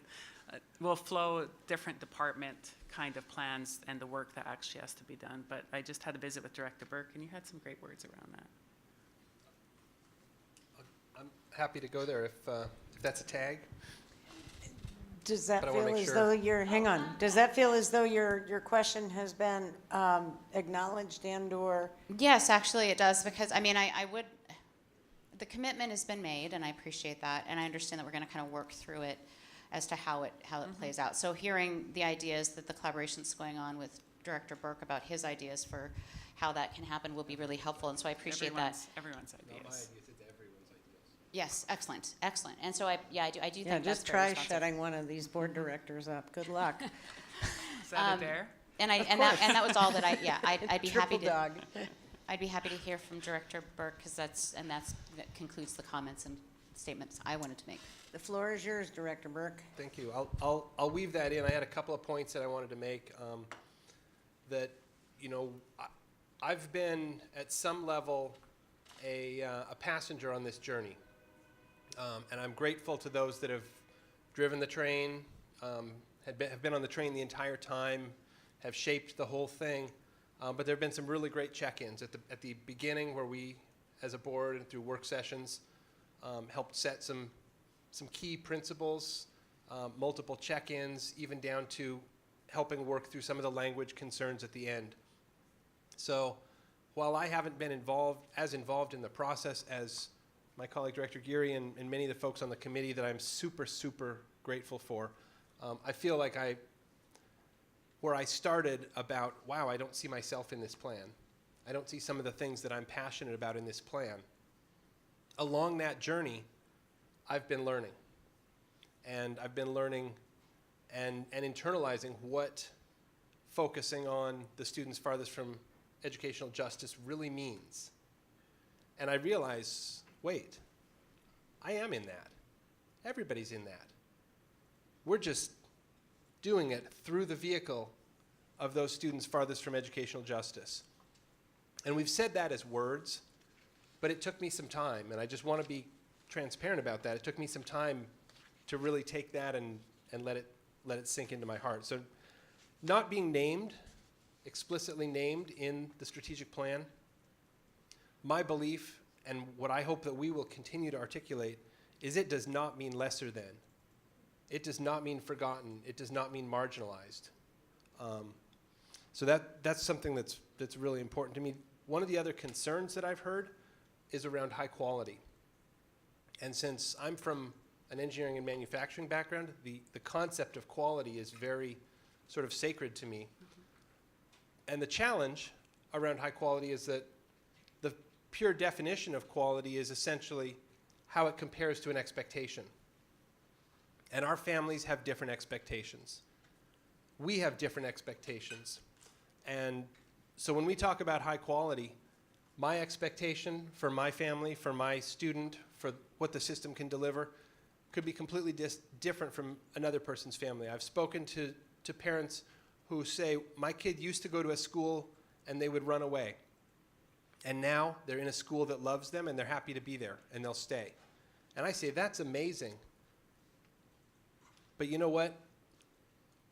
We want we want to go above that expectation. We don't want that to be our minimum expectation.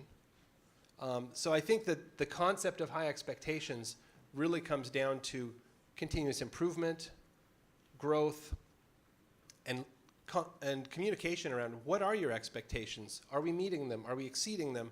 Because every time we meet expectations, people will say, well, I expect a little more. I expect a little more. Because that's human nature. That's what all of us do. Whenever something becomes the norm, we'd like to see what's next. So I'm really conscious about high quality, and we'll continue to encourage the district to use systemic measures around quality as we go through implementation.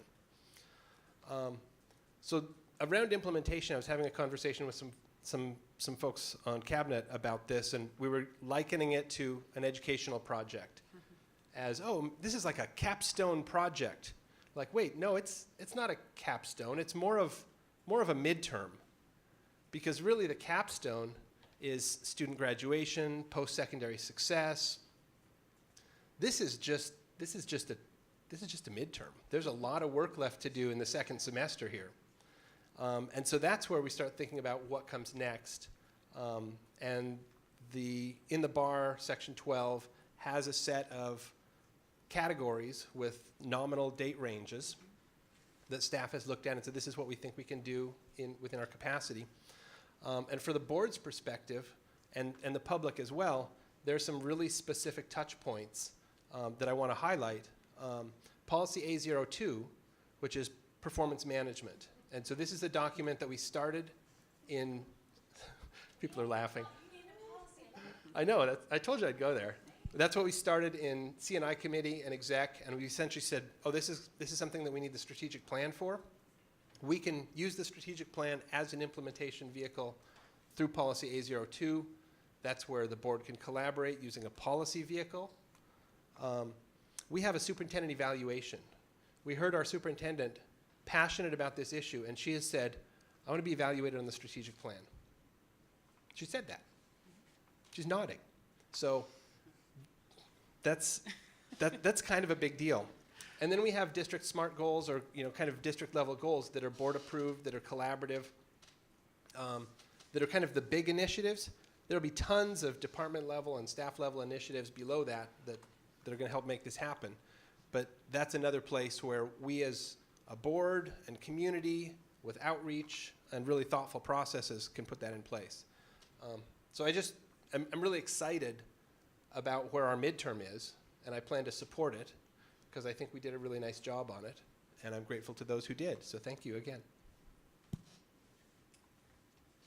Other board comments, concerns? Director Pinkham. Thank you. I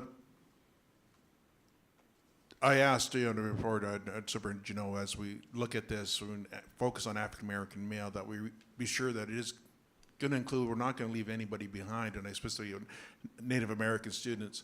So I would like to know a little bit more about that. How are we going to make sure we are, as we focus on the African American males, which is good, how is that going to serve the other students that are farthest from educational justice? I think that may help me out to say, okay, I do see the vision, but I got some people in the community that I don't think they're quite clear on it. But if we can definitely just say it, these are what we're going to do, and this is how it's going to help these other communities. It may help clarify some things. There may be some, I don't know if it's Scribner error, it just says Native students. Did we need to put Native American students in it? Was that the intention? And part of the goal where we say students furthest from educational justice, including, and then it just says Native students, but Superintendent Juneau read it Native American students. Do we need to make that adjustment? Do we? Do people know what Native, if they just said Native students versus Native American students? We say African and African American students. I would like to see that it does say yes, Native American students, because there could be a lot of people say, I'm Native. I'm Native to Seattle. I'm Native to the United States.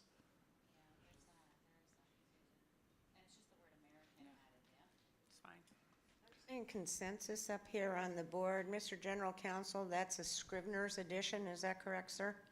Thank you. And other things that we talk about, you know, students of focus, and then we use another language, students of color. Can I get clarity on that? That are students of color the students of focus? Where are the students of focus? Students of color fathers from Yeah, and I'm sorry, I was sick when this was introduced. I wasn't here at the meeting. Part of what you read to achieve educational justice as it goes through, it says, oh, unfortunately, many students from certain ethnicities have not historically experienced equitable opportunities for all are part of their educational journey, and then it includes. And then as we go down, it just says, you know, students of color. Is it intentional that the students of color are those ethnicities that we listed above? Yes. It's the same. Yes. Okay. So I just want to make sure that that gets Right, clarified. Students of Yeah. color furthest from educational justice is that list. Is that, okay. So, and I think, you know, I talked to Chief, I can mix it up, Aaron Bennett called me, and I asked you, that's one thing I want to make sure that was clear, you know, how can we show that for the Native community that's contacted me, that Native communities are not being left behind, are not forgotten in this document, so if there's anything that someone can share that can help assure, and I think everyone up here, I believe, if I take your word that yes, Native Americans are not going to be forgotten in the strategic plan, no student of color, no students even not of color are going to be forgotten. But we're going to intentionally work with African American males and bring up everyone along with it. If I can get everyone to say, yes, Scott, that's our intention. Native students, Hispanic students, Latinx students, Asian Pacific Islander students, the list goes on. Students, you know, Muslim students, students from, you know, different backgrounds. We're going to do that. Yep, that's the intent. That's the intent. Thank you. Aaron, is there anyone that can help support maybe from the No, board? that is the intent. You read it, I think, throughout. I think this is, it's clear. What I read in the theory of action is clear. We talked a lot at the board retreats around what targeted universalism is, and it really is making sure that we are looking at ourselves as a district, and we are changing our structures and the way that we do business to best meet the needs of a targeted group, African American males. In doing so, we are helping to change the structures that will best help all students of color who are furthest from justice, and by doing that, we will be helping all students in our system. That's the theory, that's the principle, that's what's weaved, I think, throughout this entire plan. You know, I know that sometimes it's difficult not to see yourself explicitly named, but I believe that if we do right by African American males in this district, we are going to be doing right by all students of color and by all students. Yeah, so thank you for that. And so again, I'm going to really support, you know, there's a community that I'm going to be responsible to, so I'm going to make sure that, remind everyone, oh, hey, let's not forget our Native American students. Let's not forget our Muslim students and any students that may sometimes fall through the cracks, and do my best to make sure that their voices are heard. And I would just say, I mean, you heard earlier that there are programs for Native students, which we are really, really, really proud of in Seattle Public Schools, and the work of Gail Morris, the Native program, the federal funds that come into our district that are then dispersed out for assistance, the Parent Advisory Council of the Indian, for the PAC money to help guide and advise us in a way. And just a reminder that African American males don't come with any money, right? That there aren't set aside funds for African American males like there are Native money. And so we're happy that we're able to have those funds to at least build a nominal system to support Native students, and we have a really good base as a result of that to build upon and to learn from for other students.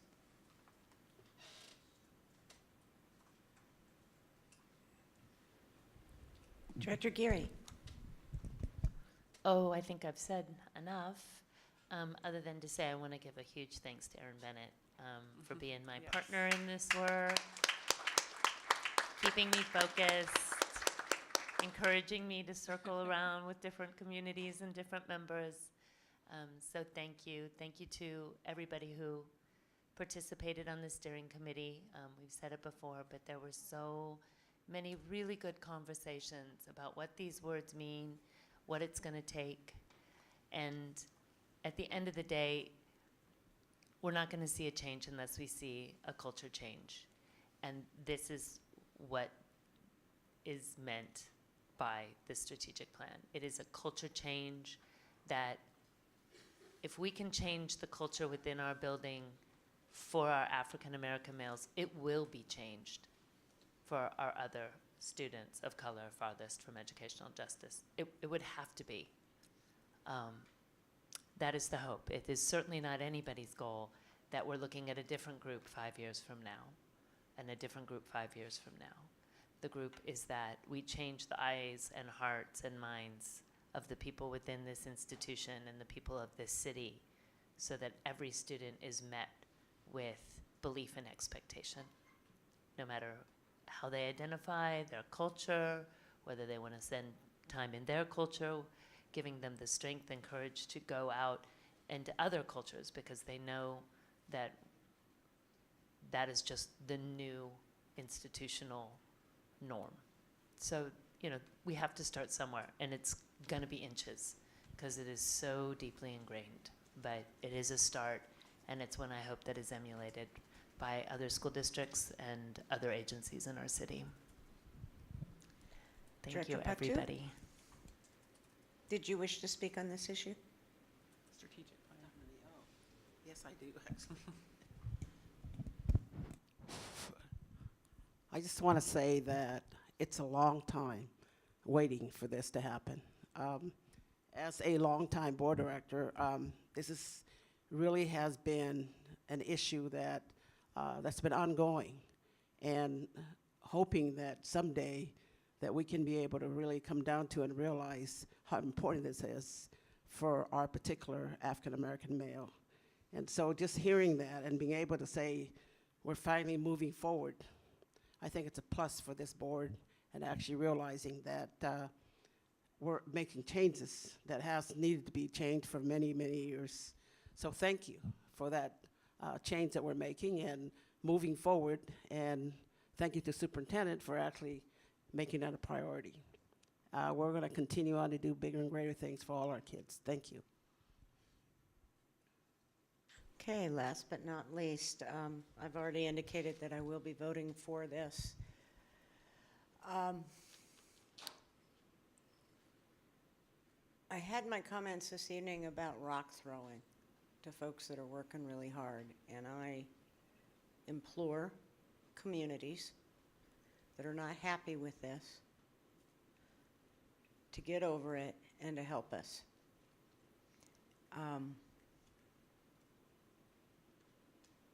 I am angry about people that seek to divide us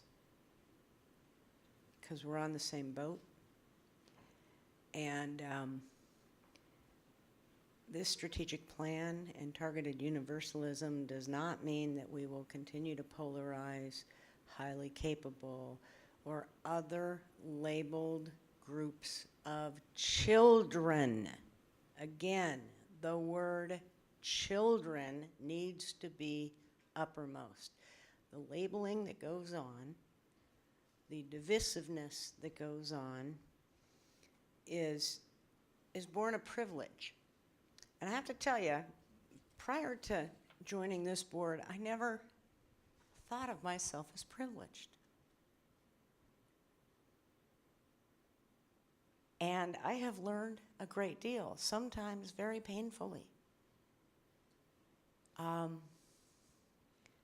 These are children we're talking about.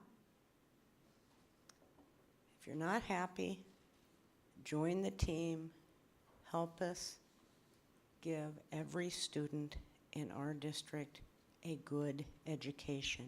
Volunteer. Triple dog dare your legislators to spend 3 consecutive days in your classroom. Make it real. It is not us's and them's, it's and. It's the driver here, folks. And with that note, roll call, please. Director Berg? Aye. Director DeWolf? Aye. Director Geary? Aye. Director Mack? Aye. Director Patu? Aye. Director Pinkham? Oh, aye. Director Harris? Aye. This motion is passed unanimously.